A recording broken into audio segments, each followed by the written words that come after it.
दिल्ली में e rickshaw पर ban के खिलाफ रामलीला मैदान में बस थोड़ी देर में एक महारैली होने वाली है।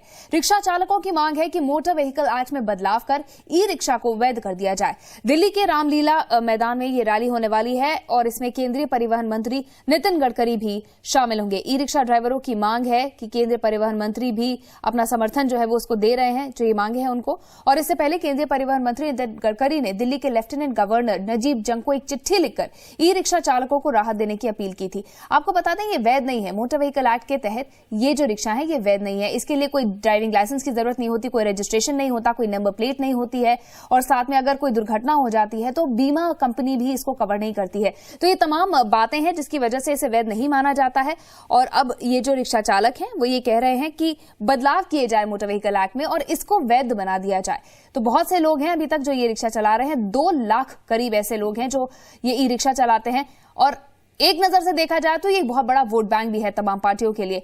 सोमवार को आम आदमी पार्टी ने भी एक आंदोलन किया था, उन्होंने भी प्रदर्शन किया था इन लोगों की मांगों को उठाकर। आज फिर प्रदर्शन किया जा रहा है। दिल्ली में विधानसभा चुनाव होने वाले हैं, इसलिए ये वोट बैंक भी अहम है, तो ये एक मुद्दा भी इसके साथ जोड़ा जा सकता है। लेकिन अहम खबर यह है कि 2 लाख लोग जो ये रिक्शा चलाते हैं वो बेरोजगार हो जाएंगे अगर इसे अवैध करार दिया जाता है तो।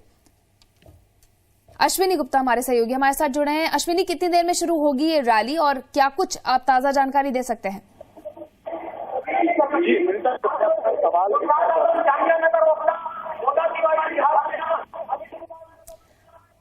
अश्विनी की आवाज साफ नहीं आ रही है। जाहिर तौर पे वो रामलीला मैदान में मौजूद है जहां पर रैली शुरू होने वाली है। बड़ी संख्या में जो रिक्शा चालक है वहां पर जुटे हैं और जैसा कि हमने आपको बताया कि केंद्रीय परिवहन मंत्री नितिन गडकरी भी अपना समर्थन देने के लिए वहां पर पहुंचेंगे। तो मोटर व्हीकल एक्ट के दायरे में ई रिक्शा नहीं आता है, ये अहम बात है। और आपको बता दें कि मोटर व्हीकल एक्ट के तहत ई रिक्शा गैर कानूनी है, कानून के दायरे में ये नहीं आता है। 14 अप्रैल 2014 को जो मोटर व्हीकल एक्ट में संशोधन हुआ था उसके तहत इसे अवैध घोषित किया गया था। इसकी बहुत सारी वजह है, जैसा कि हमने आपको बताया भी कि ई रिक्शा का कोई रजिस्ट्रेशन नहीं होता है, यानी कि किसी रिकॉर्ड्स में ये ई रिक्शा नहीं होते हैं। इसके अलावा ई रिक्शा चलाने वालों के लिए लाइसेंस और नंबर प्लेट की जरूरत नहीं होती है। ये भी एक अहम बात है जिसकी वजह से ये अवैध है।